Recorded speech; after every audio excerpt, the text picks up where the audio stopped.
A big thanks to Claude McKnight's tasteless and self-aggrandizing announcement on TikTok that frankly was not his to make. In my opinion, he inserted himself and used Nico's death as an opportunity instead of letting him pass with respect and dignity. It has instead turned into a circus, a mockery of a life now lost, making this tragedy into a reality show type drama. While that was unfolding, my family and I flew home to Maui and had a private memorial remembering him and all the good times. The last time he and I spoke, we offered him all the help we could provide. We had the #1 oncologist on deck for him and a team of specialists on standby with private care in our home. He and his mother declined. The door of communication was open and remained open until his death. To the self-proclaimed mama bear, may God have mercy on your soul for not allowing him to accept that help and not allowing him to use that line of communication. There is great comfort in knowing God knows the truth and the totality of the whole story. I am truly thankful for the immense peace God has given me, and I've left everything in his hands. I have a clear conscience. The only judgment that matters is God's. Well, God's may be the only judgment that matters. We're going to judge you too. That was despicable. He was reading it. And it's obvious, reading a statement. God forbid. Can you imagine? I can't. I'm a parent and I would be inconsolable. I wouldn't be thinking about attacking my brother or my ex. Brian McKnight responding to his son's death by bashing his brother and ex-wife. This is at least on brand for Brian. Broke a silence following the death of his estranged son, Nico McKnight. Last night, the R&B singer shared a lengthy Instagram reel featuring a voiceover slamming his brother Claude McKnight, his ex-wife Julie, following the death of their son at the age of 32. As covered yesterday, Julie McKnight denied the claim that she stopped Brian from helping Nico, telling Page Six, "This is once again a response to bait myself and my family into his false narrative. He is a liar." And let's keep in mind, she didn't call Page Six, they called her. Because Brian said this, okay? Her beloved son is dead. And this is what Brian said, and she responded to him. Give you the recap. Friday, Claude McKnight took to TikTok to announce that his nephew had died on May 29th. This morning, I found out that my nephew, Nico McKnight, passed away. He'd been bravely battling cancer for the past 2 years or so. 62-year-old said in the clip, Nico was one of those amazing kids, quirky, curious, ridiculously talented, amazing singer, amazing guitar player. He had a great eye as a photographer. And one of those kids, at least in my estimation, that you always wanted to be around. And so it really sucks that he's no longer with us, Claude remembered. Doesn't sound like a circus to me. Sounds like an uncle who actually knew some things about his nephew.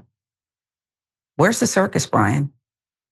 Later that day, Nico's mom, Julie McKnight, was forced to confirm the heartbreaking news in an Instagram statement before asking for privacy and continued prayers as the family navigates this incredibly difficult time. Source close to Nico's family exclusively tells Page Six that Claude was out of order, publicly sharing that his nephew had died. Claude didn't ask anyone, especially Nico's wife, to announce the passing, the insider further claims. So I get that. I get it. However, this I don't get. Brian McKnight made no effort to reach out to his estranged son, Cole Nico McKnight, before the 32-year-old died from cancer last week. Source close to the situation exclusively tells Page Six that the Back at One singer has not reached out to the family. He did not contact or see Nico, the insider telling Page Six. Nico and his brother Brian Jr. are the children of Brian McKnight, shares them with ex-wife Julie McKnight, whom he was married to from 1990 to 2003. McKnight also fathered another child, Brianna McKnight, outside of his marriage, and a son named Clyde with an unknown woman. However, the only children the singer acknowledges are the children he shares with his wife, Leilani Malia Mendoza, two of whom are Leilani's children from a previous relationship. But McKnight has adopted them as his own, legally changed his name to become a senior. to his then newborn son, even though he had already been a senior to his eldest son, Brian Jr. Last year, Nico previously spoke out about the lack of support from his father when he was battling cancer. When I was about to die in the hospital from complications from my cancer, I just wanted to bury the hatchet and hear him say he loves me, Nico told his followers on X. He told me he couldn't arbitrarily tell me he loves me. Still cuts so deep. We were bad children, sure, yes. But my sisters have always deserved better. They don't deserve this outright disrespect. No, Nico, I don't believe there's bad children. Children act out. Children do things for a reason. We can try to figure it out. Brian McKnight previously displayed his disdain for his elder children on Instagram. Here's Father of the Year, Brian McKnight. So lastly this week, I want to big up my man right here. See, he gets it. In order to live a life that you love, you have to get rid of the evil and the negativity, even if that evil and negativity is related. We want everyone to live a life that you love. Our hashtag, that's what it means. Hashtag I love our life. But in order to do that, you have to get rid of all that evil and negativity.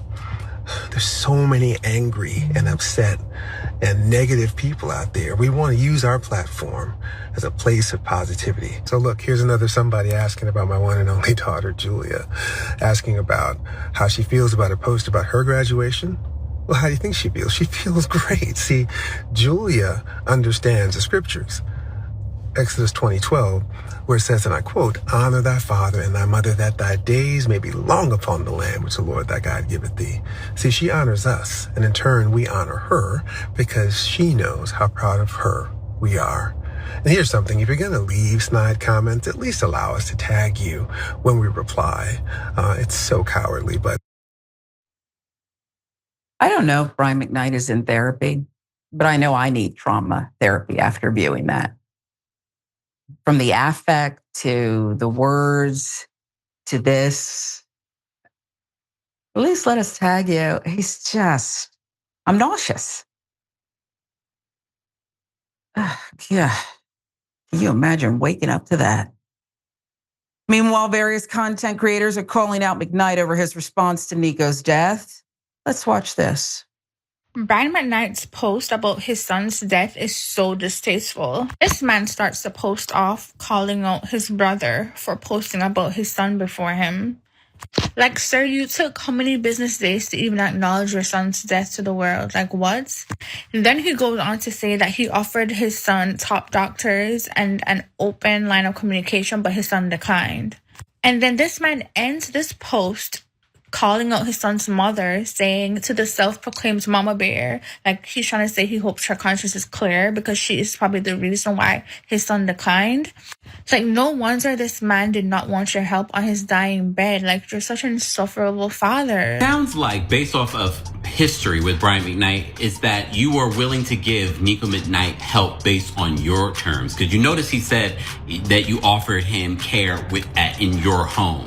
And now you're trying to spin this and make your ex-wife feel guilty for what? Cancer, which a lot of people unfortunately are dying from?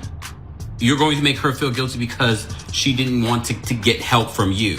We don't know their side of the situation in regards to what you exactly offered, because what you've offered before is call your children pure evil and disown them and name your new child Brian McKnight Jr. when there's already a Brian McKnight Jr. and a Brian McKnight III. So based off of history, I'm willing to bet that your help wasn't exactly help. If anything, help on your terms. Now I completely understand why Brian McKnight's older children have come out completely speaking ill of him, because the fact that his son Nico just tragically lost his life after a battle with cancer, and instead of him coming out doing a dedication post to say, oh my gosh, I'm devastated, even though we were estranged, I'll always miss him, I'll always love him, and I wish things were different. Let this be a cautionary tale that life is short, and that, we had beautiful memories growing up where I remember this, that, and the third. Instead, he condemns the mother of his child, talking about the fact that may God have mercy on her soul because he refused treatment when I was offering him the top oncologist. Me and my current wife were offering him treatment in our home, and he declined it. So may God have mercy on her soul, and I sleep well because I know the truth. Didn't say a single thing about his son. Didn't say he was a beautiful boy. Didn't say I love him. Didn't say anything that made sense. Instead, he used the situation to vindicate his character, to say, thank you guys who didn't have prejudice. Thank you guys who know me and know the truth behind closed doors. What about your son? That part. I don't know if she is a publicist with her own agency, but she makes sense. He should hire her right away, since all he seems to care about is his image. Disgusted. I can't listen to his beautiful music once I've seen his demon behavior. Do you understand, Yas? There's nothing that my daughter can do ever to keep me away from her. I love her unconditionally. There's nothing I can't think of a single thing my daughter could do to make me stop loving her. And so here we are, a son who's on borrowed time, begging for some kind of reconciliation. And now he's gone. And this is what this guy is peddling? Mm-hmm. I literally feel nauseous, and I don't want him in my purview anymore. Mm-hmm. Yeah, I mean, even if they had a difficult relationship while the son was alive, there's still grief there that needs to be processed or should be processed. He seems very emotionally stunted and incredibly immature. And I guess it's disappointing, but I guess I never really had high expectations for him anyway, because he's just a singer who sang some songs that I liked a few years ago. And I don't know much about him beyond that. But I did love your plea at the top of this story where you said, Brian McKnight, stop being this way. These stories are good to think about, though, because we have to talk about this as the general public, right? This is a reminder that we all need. We need to remember that just because someone can carry a tune and sing a buttery ballad, whatever, it doesn't mean that they're necessarily good people or that they should be public figures or that they know how to deal with public scrutiny or with being in the public eye beyond the fact that they know how to sing a few songs. They certainly shouldn't be public influencers or role models just because they can sing a song. And I'm not going to lie, Back at One has been stuck in my head since I heard that we were covering the story. So it's in there right now. But I'm not impressed with Brian McKnight's behavior here. Yeah, the song is one thing. I don't have to like you. And social media, it just breeds so many narcissists. And we can see that in his responses to his brother and his ex-wife, because it's so full of these self-serving individuals who speak things into a bubble with little to no real life accountability. Yes, people might flame you on the internet, but those aren't real people, especially not to a narcissist. So many of them love to, they preach about love and light and how they don't need negativity in their lives. And they say all these things that really don't mean anything anymore. But their behavior is so juvenile that it never even occurs to them that maybe they are the problem. And I do agree that his brother should not have announced the son's death, but Brian McKnight, he seems so much more concerned with defending himself on social media than he is with grieving for his own son. And that really feels like the definition of narcissism. Yeah, I think he's angry that he's getting hate. I think that's really why he's angry that the brother released it. Mm-hmm. I can see the family's point because everybody knows as soon as it's announced what's going to happen here. I don't know the uncle. I don't know his intentions, but I thought what he wrote was beautiful about his nephew and recognizing his gifts. And it was about the nephew, not about himself. That's all, that part. Yeah. He seemed genuinely shocked and wanting to do this tribute. Mm-hmm. Now, I think we all are responsible for our own adult actions. I do. Of course. But it gives me pause, and I want to hear what you think about Brian McKnight's wife. And it's an unfair question, perhaps, but I just know me. I've only lived in this body with this mind. I cannot stand by and allow my mate, who I have children with, he adopted hers, they had another, to behave in this manner and gain my approval. Men who have asked me out and I've said to them, and maybe I've told you the story before, forgive me. Oh, do you have children? If they say yes, but I don't really have a contact with, the mother, I don't even bother to make up an excuse. I just turn around and leave. I don't even care why. I don't care why. We're not going to be, if you can go without seeing and loving your flesh and blood or your chosen children, what am I going to get from you? It's just not, and maybe that's wrong. You tell me if I'm wrong, Yaz, but I don't understand. I find you almost unlovable. And maybe that's not, he referenced God, a godly thing to say, but I don't know what to do with someone like that. I think it comes down, it's like a matter of respect, right? Like, how can you respect somebody like that, especially with your partner? And if you don't respect your partner, how can you have a real partnership with that person, That part. When somebody falls in your eyes like that, not just like, I'm not talking about if you put somebody up on a pedestal and then they fall off of the pedestal that you put them on. I'm saying if you no longer respect the person that you're married to, where does it go from there? For me, the relationship is over, right? And it is scary, because people are so changeable as individuals. And whenever we partner up with others, whenever we get married and have children and have all these long-term, long-lasting, enduring institutions that we engage in with these people, buying a house, having kids, whatever, you have to hope and pray that as you are going through your own life's journey and as you are changing and developing as a person and growing, hopefully, that the other person is doing so also, but in a way that is also consistently compatible with the way that you are. And of course, you're going to go through seasons in your relationship, right? Sometimes they're going to be better and worse than others. And you have to be able to work through those. And you hope that you have a solid enough foundation to where you're able to do that, right? And you say, you know what? We both have these values that we can fall back on. And usually those are less changeable than other external things that are going on in people's lives. But I don't know, like I got married back in November. I've already been with my husband for about 6 years now, but we finally got married. And honestly, like we've talked about this, it is scary to think about what could happen if, maybe one of us gets more religious than the other. How are we going to deal with that? Or one of us feels like we should raise kids this way versus that way. How are we going to deal with that? What kind of household are we going to have? All these things, and all of those things can and likely will change as we get older. It's like we have to be okay with saying, you know what, this relationship has run its course, especially in a situation where you see your husband acting in a way that you're not happy about. And it's a pattern, right? Like if it's a one-time thing, or even if it's happened a few things, but you know that they're working on it, that's your prerogative to work through as a couple. And it's up to you how much you want to deal with it and endure it and be with him or her on that journey.